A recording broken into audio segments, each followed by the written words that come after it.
Segundo Reis. Melahim-Bet. Capítulo 3. Jeurão, filho de Acabe, tornou-se rei sobre Ishal, em Chamarum, no 18º ano de Jeosafá, rei de Alda, e reinou por 12 anos.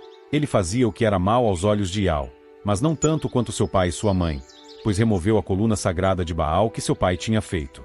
Mas ele continuou nos pecados que Jeroboão, filho de Nebate, tinha levado Ishal a cometer, e não se afastou deles.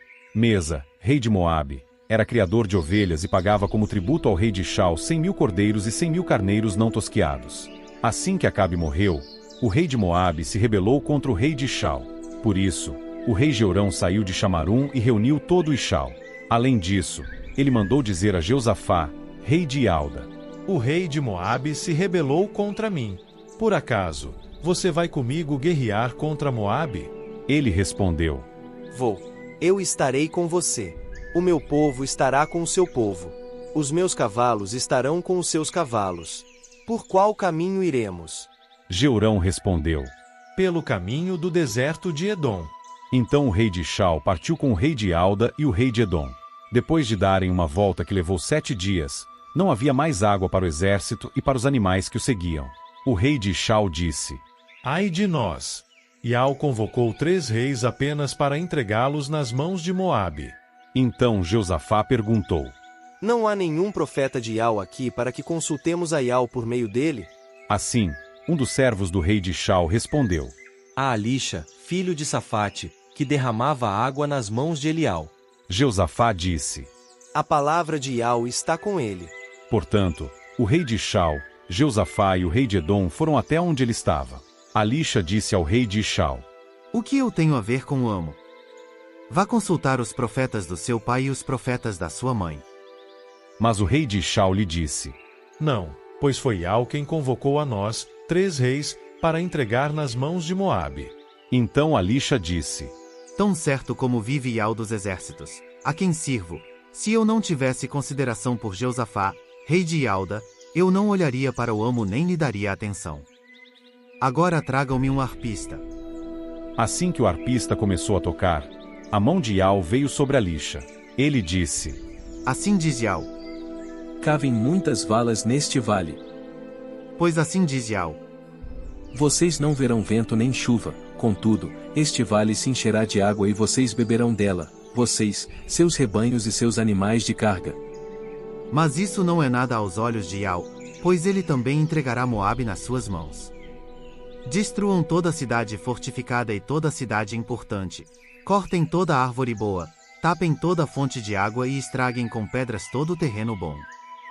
E de manhã, na hora da oferta de cereais da manhã, veio de repente água da direção de Edom, e o vale ficou cheio de água.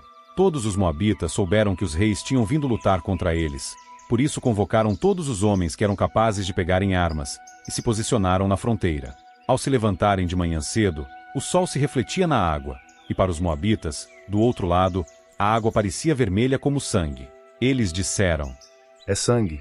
Com certeza os reis mataram uns aos outros com a espada. Então vamos ao saque, ó Moabe. Quando eles entraram no acampamento de Ishal, os ishalitas atacaram e começaram a golpear os moabitas, que fugiram deles.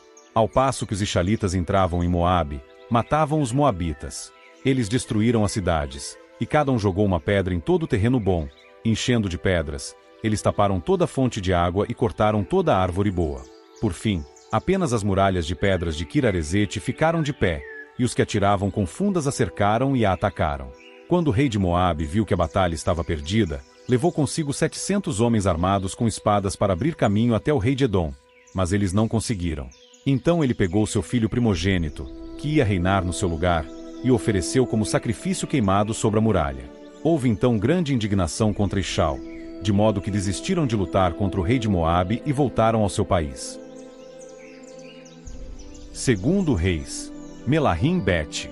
Capítulo 4. A esposa de um dos filhos dos profetas clamou a Alisha, dizendo: Seu servo, meu marido, morreu, e o amo sabe que o seu servo sempre temeu a Ial.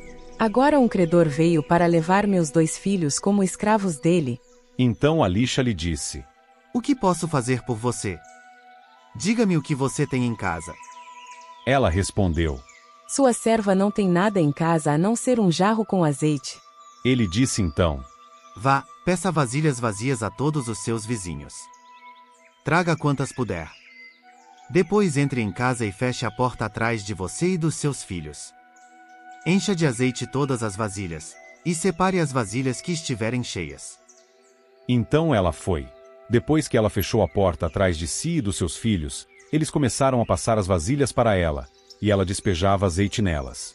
Quando as vasilhas ficaram cheias, ela pedia a um dos seus filhos: Traga-me outra vasilha. Mas ele lhe disse: Não há mais nenhuma vasilha. Nisto o azeite parou de escorrer. Então ela foi e contou isso ao homem do verdadeiro Criador, e ele disse: Vá, venda o azeite e pague as suas dívidas, e você e seus filhos podem viver do que sobrar. Certo dia, Alixa foi a Sunem, onde havia uma mulher de destaque, e ela insistiu com ele para que tomasse uma refeição ali. Todas as vezes que passava por ali, ele parava para comer. Então ela disse ao seu marido: Sei que o homem que sempre passa por aqui é um homem sagrado do Criador. Vamos fazer um pequeno quarto no terraço e colocar lá para ele uma cama, uma mesa, uma cadeira e um candelabro. Assim ele poderá ficar lá toda vez que passar por aqui. Certo dia ele chegou ali e foi ao quarto no terraço para se deitar. E ele disse a Geazi, seu ajudante: Chame a sunamita. Assim ele a chamou, e ela foi até ele. Alixa disse a Geazi: Por favor, diga a ela. Você teve todo esse trabalho por nossa causa. O que pode ser feito por você? Devo falar com o rei ou com o chefe do exército a seu favor? Mas ela respondeu: Já estou bem, morando entre o meu próprio povo. Assim, Alixa perguntou: Então o que se pode fazer por ela? Geazi respondeu: Bem, ela não tem filho, e seu marido é idoso. Ele disse imediatamente: Chame-a aqui. Assim Geazi a chamou, e ela ficou parada à entrada do quarto. Então Alixa disse: Nesta época, no ano que vem, você estará com um filho nos braços. Mas ela disse: Não, meu amo, homem do verdadeiro Criador. Não minta a sua serva. No entanto, a mulher ficou grávida e deu à luz um filho naquela mesma época, no ano seguinte, assim como Alixa tinha dito. O menino cresceu, e certo dia, ele foi atrás do seu pai, que estava com os ceifeiros. Ele dizia ao pai: Ai, minha cabeça dói. Então seu pai disse ao ajudante: Leve-o para a mãe. Assim, ele o levou à sua mãe, e o menino ficou no colo dela até o meio-dia, e então morreu. Ela subiu então ao quarto no terraço, deitou na cama do homem do verdadeiro Criador e saiu, fechando a porta atrás de si. Ela chamou seu marido e disse: Por favor, envie-me um ajudante e um jumento, e deixe-me ir depressa ao homem do verdadeiro Criador e voltar. Mas ele disse: Por que você vai vê-lo hoje? Não é lua nova nem sábado. No entanto, ela respondeu: Não se preocupe. De modo que ela selou o jumento e disse ao seu ajudante: Vá depressa e não diminua o passo por minha causa, a menos que eu lhe diga. Então ela foi ao encontro do homem do verdadeiro Criador no Monte Carmelo. Assim que o homem do verdadeiro Criador a viu de longe, disse a Geazi, seu ajudante: Veja, é a sunamita. Por favor, corra ao encontro dela e pergunte-lhe: Você está bem? Seu marido está bem? E o seu filho? Então ela respondeu: Está tudo bem. Quando ela chegou ao homem do verdadeiro Criador, no monte, agarrou os pés dele. Então Geazi se aproximou para afastá-la. Mas o homem do verdadeiro Criador disse: Deixe-a, pois ela está amargurada. E Yal me ocultou o motivo disso e não me falou nada. Então ela disse: Será que eu pedi um filho ao meu amo?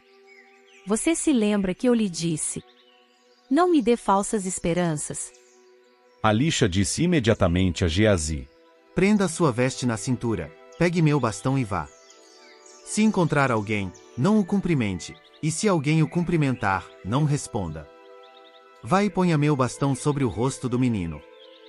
Então a mãe do menino disse: Tão certo como Yal vive e como o amo vive, não o deixarei.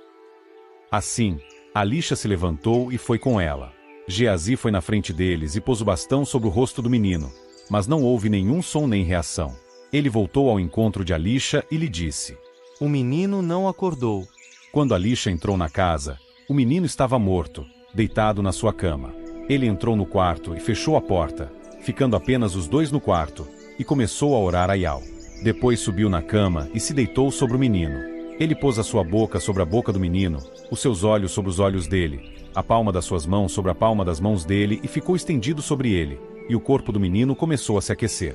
Alisha andou de um lado para o outro na casa, subiu na cama e se estendeu novamente sobre o menino. O menino espirrou 7 vezes e abriu os olhos. Alisha chamou então Geazi e disse: Chame a sunamita. Assim ele a chamou, e ela foi. Alisha disse: Pegue o seu filho. Ela entrou, lançou-se aos pés de Alisha e curvou-se diante dele por terra. Depois pegou seu filho e saiu. Quando Alisha voltou a Gilgal, havia fome no país. Os filhos dos profetas estavam sentados diante dele, e ele disse ao seu ajudante: Ponha a panela grande no fogo e faça um cozido para os filhos dos profetas. Assim, um deles foi ao campo colher malvas, achou uma trepadeira silvestre, colheu dela bagas e encheu a sua roupa. Quando voltou, picou-as dentro da panela do cozido, sem saber o que era. Depois serviram o cozido para os homens. Mas, assim que comeram dele, gritaram: A morte na panela, homem do verdadeiro Criador. E não puderam comê-lo. Assim ele disse: Tragam um pouco de farinha. Depois de jogá-la na panela, disse: Sirva-o para os homens. E não havia mais nada na panela que fizesse mal. Um homem veio de Baal Salisa e trouxe ao homem do verdadeiro Criador 20 pães de cevada feitos com os primeiros frutos maduros, e um saco de cereal novo. Então Alisha disse: Dê isto para os homens comer. No entanto, seu ajudante perguntou: Como vou alimentar 100 homens com isto? Ele respondeu: Dê para os homens comer, pois assim diz Iau. Eles comerão e ainda sobrará. Então colocou o alimento diante deles, e segundo a palavra de Iau, eles comeram, e ainda sobrou.